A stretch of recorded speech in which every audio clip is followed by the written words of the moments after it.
하나님 나라를 중심으로 읽는 성경 하, 중, 성. 안녕하세요. 일산 하늘 꿈입니다. 성경을 무조건 창세기부터 읽으면 많이 어렵습니다. 대부분의 학자들이 주장하는 바 하나님 나라를 주제로 성경 배경의 시간 순서대로 읽어내야 합니다. 우리는 목회자, 신학자가 아니기에 핵심 주제를 중심으로 간단히 살핀 후 읽겠고요. 대신 중요한 개념은 계속 반복하겠습니다. 또 모든 말씀을 읽는 것도 중요하지만 가이드를 잘 받아서 핵심 구절 위주로 읽는 것을 추천합니다. 말씀은 눈으로 읽어도 좋지만 직접 입으로 선포해야 합니다.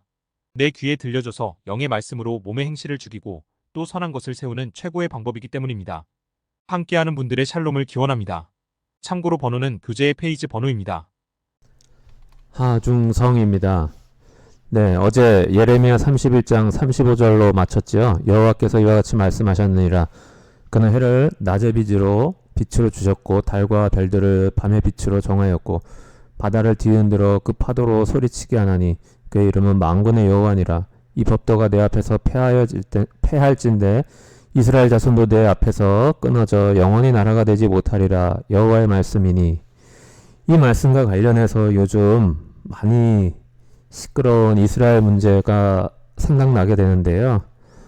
모든 유대인이 단지 유대인이라는 이유 때문에 구원받는 것은 절대 성경적인 표현이 아닙니다.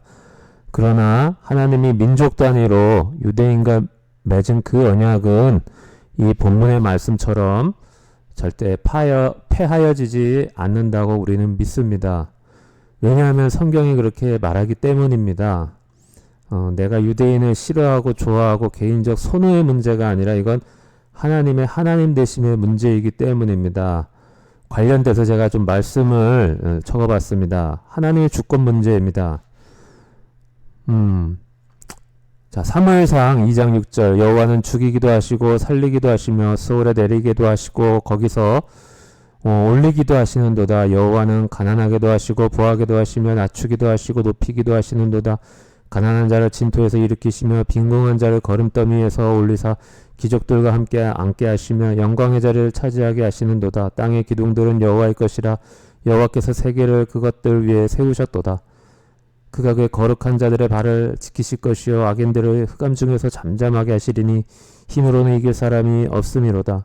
여호와를 대적하는 자는 산산이 깨어질 것이라. 하늘에서 우레로 그들을 치시리로다. 여호와께서 땅끝까지 심판을 내리시고 자기 왕에게 힘을 주시며 자기 기름 부음 받은 자의 뼈를 높이시리로다 하니라. 로마서 9장에서도 이 사람아 네가 누구이기에 감히 하나님께 반문하느냐. 지음을 받은 물건이 지은 자에게 어찌 나를 같이 만들었느냐 말하겠느냐. 토기장이가 지는 한 덩이로 하나는 귀 쓸 그릇을 하나는 천이 쓸 그릇을 만들 권한이 없느냐.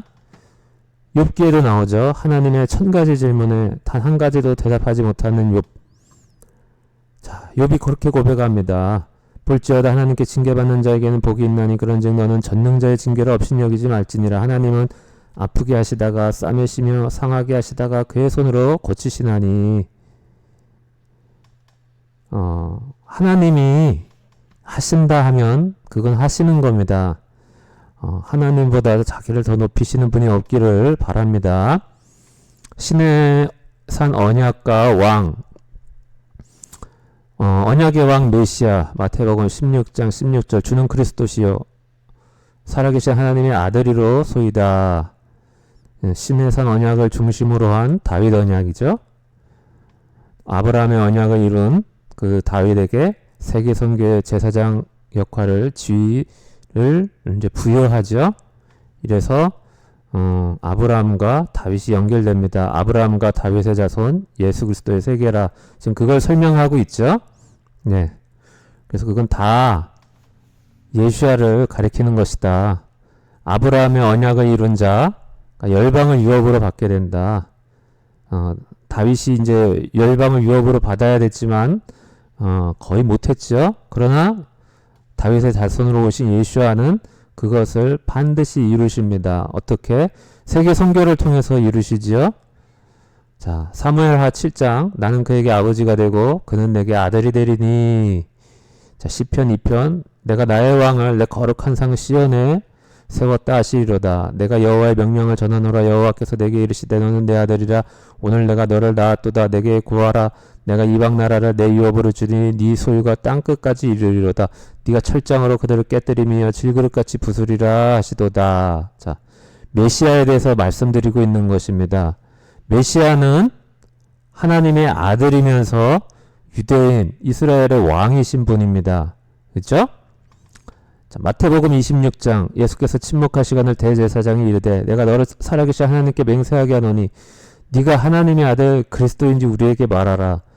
예수님 당시 모든 유대인들은 그리스도, 이거는 헬라어죠.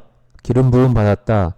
원어로는 히브리어로는 메시아흐, 그게 하나님의 아들이라고 불렸습니다. 마가복음 15장에서는 이스라엘의 왕 메시아, 그죠? 즉 주는 그리스도시요 살아계신 하나님의 아들이로소이다 라는 그 고백은 당신은 하나님의 아들이며 당신은 유대인 이스라엘의 왕입니다 라는 고백을 한 것입니다. 그 당시 그것을 자신의 믿음을 제가 이렇게 좀 쉽게 설명해 드리는 것입니다.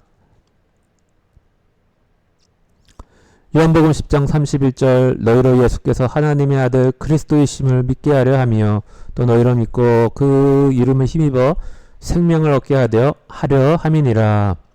하나님의 아들 메시아.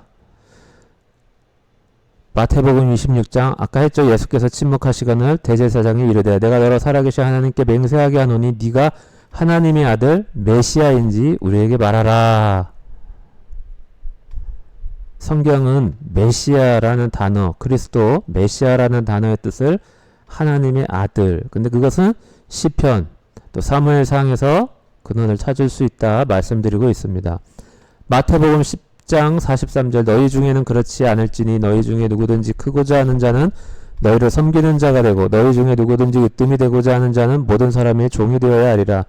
인자가 온 것은 섬김을 받으려 함이 아니라 도리어 섬기려 하고 자기 목숨을 많은 사람의 대속물로 주려 함이라. 네. 인자라는 건 사람의 아들, 아담의 아들이라는 뜻이죠. 네. 그래서 이 개념은 좀 아담과 연관시켜야 되죠. 근데 인자가 이제 고난을 받는다는 개념은 굉장히 독특한 개념입니다. 그 이사야에서 나오는 종의 개념을 빌려서 이걸 인자와 연결시켰죠. 원래는 이제 이스라엘이 하나님의 종인데 예수님께서 인자라는 개념을 묶으시죠. 이사야 41장 그러나 나의 종 이스라엘아 내가 택한 야곱아 나의 벗 아브라함의 자손아에 나오죠. 나의 종 이스라엘아. 그러면서 이제 고난을 얘기하시는데 그래서 인자 아담의 후손으로 오신 예수와께서 당신에게 그 고난을 묶으셨다.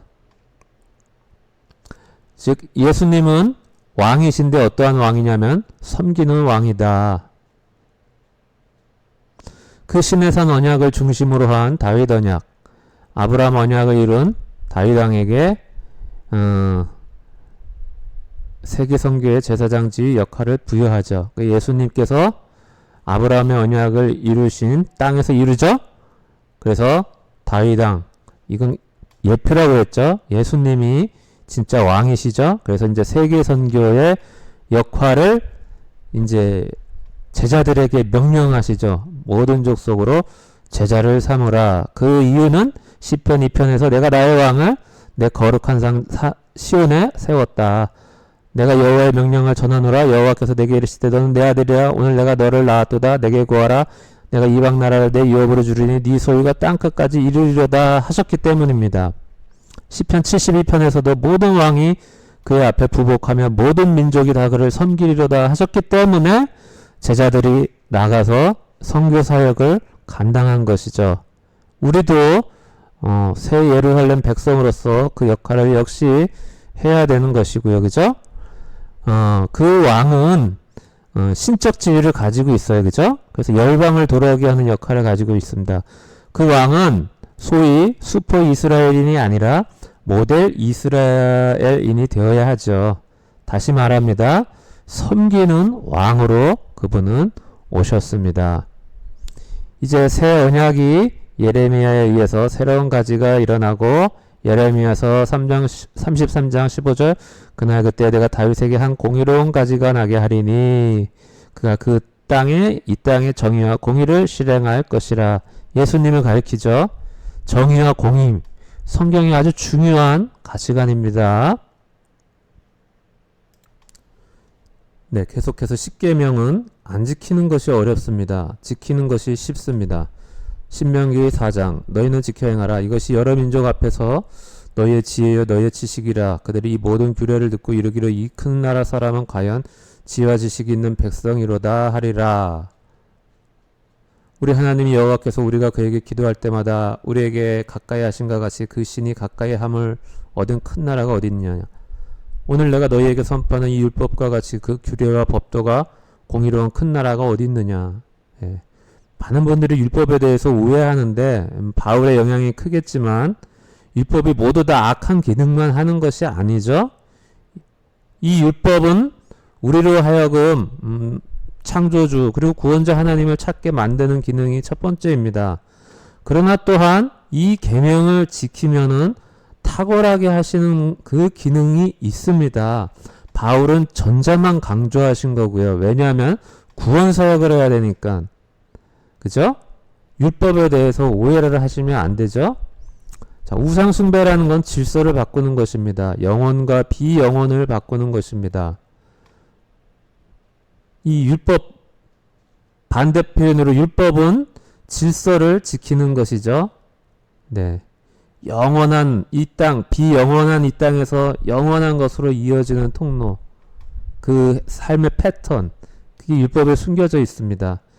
이사야서 63장 그가 말씀하시되 그들은 실로 나의 백성이요 거짓을 행하지 아니하는 자녀라 하시고 그들의 구원자가 되사 그들의 모든 혼란에 동참하사 자기 앞에 사자로 하여금 그들을 구원하시며 그의 사랑과 그의 자비로 그들을 구원하시고 옛적 모든 날에 그들을 드시며 안으셨으나 그들이 반역하여 주의 성령을 근심하게 하였으므로 그가 돌이켜 그들의 대적이 되사 친히 그들을 치셨더니 모든 고통을 함께 겪으셨다. 메고 다니셨다. 광야 시절. 광야는 극기 훈련이 아닙니다. 영적 훈련이죠. 이전의 것들을 모두 단절하는 훈련. 우상이 얼마나 악한 것인지를 경험하게 되죠. 이스라엘은. 요한복음 2장 예수는 자기 성전된 자기 육체를 가리켜 말씀하신 것이라. 마태복음 12장 내가 너에게 이르노니 성전보다 더 큰 이가 여기 있느니라. 사도행전 17장 우주와 그 가운데 있는 만물을 지으신 하나님께서 천지의 주제시니 손으로 지은 전에 계시지 아니하시고 이사야 66장 너희가 나를 위하여 무슨 집을 지으랴 하시죠? 자, 성전 제3성전에 관해서 말씀드리는 건데 우리에겐 더 이상 성전이 필요 없습니다. 히브리서 3장 집마다 지은 이가 있으니 만물을 지으신 이는 하나님이시라. 히브리서 3장 우리가 소망의 확신과 자랑을 끝까지 굳게 잡고 있으면 우리가 그의 집이다. 성전이란 뜻과 같은 말이죠. 하나님의 집.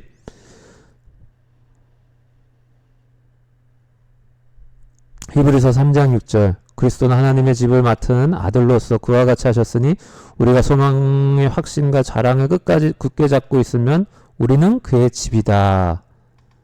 에베소서 2장 그의 안에서 건물마다 서로 연결하여 주 안에서 성전이 되어가고 너희도 성령 안에서 하나님이 거하실 처소 집이 되기 위하여 그리스도 예수 안에서 함께 지어져 가느니라. 아멘.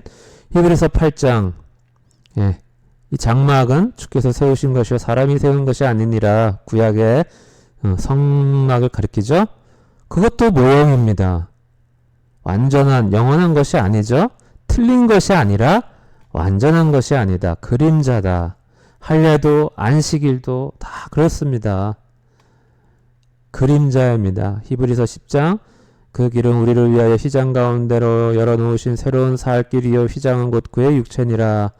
휘장이 찢어지는 것을 통해 하나님이 우리와 이제 직접 다가올 수 있는 길을 여신 것처럼 우리에게 더 이상 우리가 성전이 되었기 때문에 우리에게 더 이상 성전이 어떤 외적인 건물로서의 성전이 필요하지 않음을 우리는 믿고 선포합니다. 출애굽기 32장 금송아지 사건, 33장 하나님을 본자 살 수 없다, 40장 성막 봉헌식 이야기가 나옵니다.